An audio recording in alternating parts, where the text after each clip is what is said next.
করলাম রে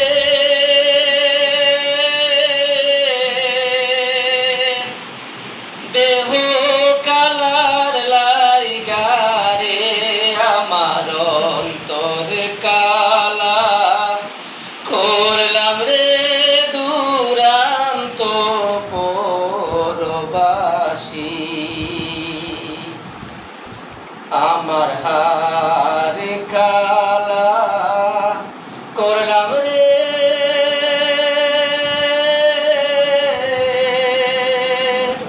দেহ কালার লাইগা রে আমার অন্তর কালা করলাম রে দুরান্ত পরবাসী মনরে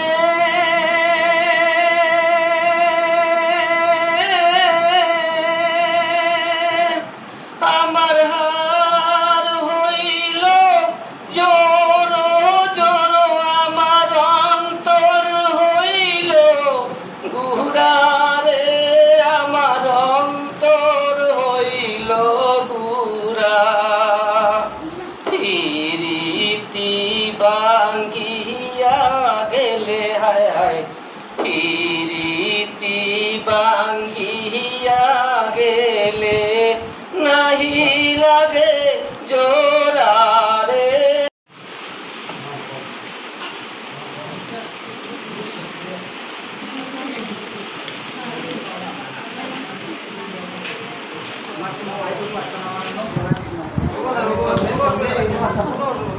अरे हमारे एडवांस प्लीज दे फोटो का उड़े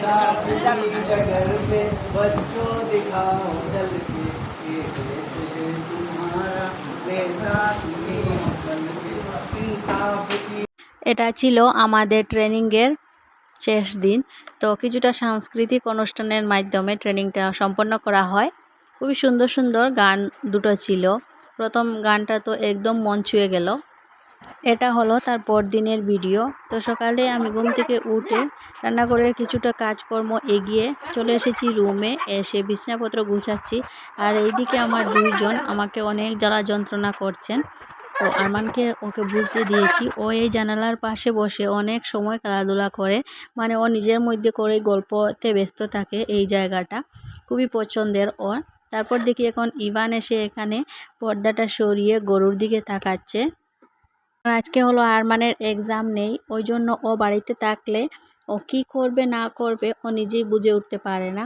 ওই জন্য ওর পাপা ওকে নিয়ে একটু বাইরে যাচ্ছেন, আর আমি আরমানকে নিয়ে ইভানকে নিয়ে ঘরে আসছি। তো আসার সময় ওরা দুটা জাম্বুরা নিয়ে এসেছেন, আর এখন এসে বলছেন যে ভর্তা করে দেওয়ার জন্য। এদিকে আমার রান্নাবান্না সবই রয়ে গিয়েছে, আর হঠাৎ করেই বৃষ্টি চলে এসেছে। আর বৃষ্টি দেখতে আজ খুবই সুন্দর লাগছে, ক্যামেরায় ততটা সুন্দর না লাগলেও। তো এইদিকে আজ কিন্তু আমার শাশুড়ি মা অনেক কাজে ব্যস্ত। উনি এতটা বাঁশের কুড়োল উঠিয়ে এনেছেন, সঙ্গে কিন্তু একজন মানুষ আছেন, তারপরও উনি সবসময় ওনাদেরকে গাইড করে থাকেন। তো যাই হোক, এখানে একটা বাড়ি থেকে লাউয়ের পাতাও কিনে আনা হয়েছে, তবে আজকে অন্যান্য রান্নাবান্না আছে, সেই জন্য লাউয়ের পাতাগুলো ফ্রিজে রাখা হয়েছে। তারপর এখানে আমি ইভানের খিচুড়ির জন্য সবজিটা কেটে নিচ্ছি।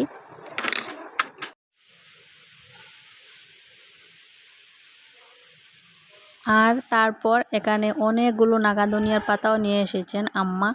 তো এগুলো আমি আমার যতটা প্রয়োজন ততটা ধুয়ে পরিষ্কার করে কেটে কুটে দিয়ে দিচ্ছি, বাকিগুলো রাখা হয়ে যাবে ফ্রিজে। তো আজকে আমরা দুটা ভর্তা বানাবো আর একটা রান্না। তো চিতল মাছ রয়ে গিয়েছিল, এই মাছ দিয়ে কচুর মুখি রান্না হচ্ছে। তো রান্নাবান্না প্রায় শেষের পথে, আজকে আর ততটা ডিটেলসে দেখাচ্ছি না। তো অনেক দিন আগে মামুনির মা এসেছিলেন, তো আসার সময় কচুর গন্ধি বলি আমরা, জানি না ওটাকে অন্যরা কী নামে জানেন। তো এটাতে অনেক বেশি একটা ভালো সুগন্ধি, তো এটা খেতে দারুণ লাগে। ওটাও একটু ভর্তা বানানো। আসলে আজ একসঙ্গে দুটা ভর্তা বানানো হয়ে গিয়েছে, কারণ হলো এই যে কচুর গন্ধিটা আনা হয়েছে, এক টাইপের কচুই এটা। তো এটা অনেক দিন থেকে মামনির মা তো এসে দিয়ে গেছেন, তো এটা বানানো হচ্ছে না। তো আজকে একটু ফ্রি আছি, এই জন্য এটাও বানানো হয়ে গিয়েছে। তো যাই হোক, এখানে আমার তরকারিটা একদম রেডি হয়ে গিয়েছে নামানোর জন্য। তো আমি নামিয়েও নিয়েছি আর একটু উপর থেকে নাগা ধনিয়ার পাতাও দিয়েছি। এখানে হচ্ছে ইভানের খিচুড়ি, তারপর এখানে তিতা করলা শুকনো মাংস দিয়ে ভর্তা বানাচ্ছি। তো আমার শ্বশুর কিন্তু করলা খেতে খুবই পছন্দ করেন, ওই জন্যই করলাটা বানানো হয়ে থাকে বেশিরভাগই।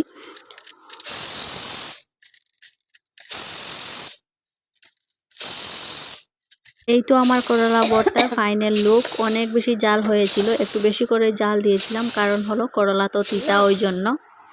আর এখানে করলা ভর্তা শেষ হওয়ার পর কচুর গন্ধিটা, মানে কচুটা আমি সব কিছু করে নিয়েছি, মানে ড্রাই রোস্ট যাকে বলে ওটা করে নিয়েছি। এটাতে কিন্তু শুটকি বা মাছ কিছুই দেব না, সিম্পল করব।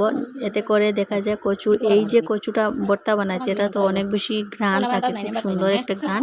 তো ওটা চলে যাবে না, ওটা থেকে যাবে, এই জন্য এটাতে শুটকি বা শীতল বা মাছ কিছুই অ্যাড করছি না। সবজি থাকে না, আমরা এবার মানুষের কোনটা না থাকলে খালি আলাদা খাও।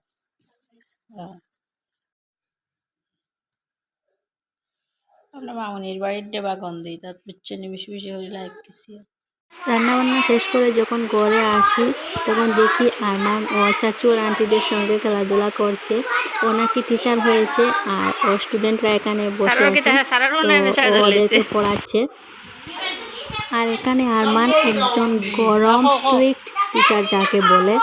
তো কোথায় কোথায় ওদেরকে বকা দিচ্ছেন, কোথায় কোথায় ওদেরকে বেতও দিচ্ছেন।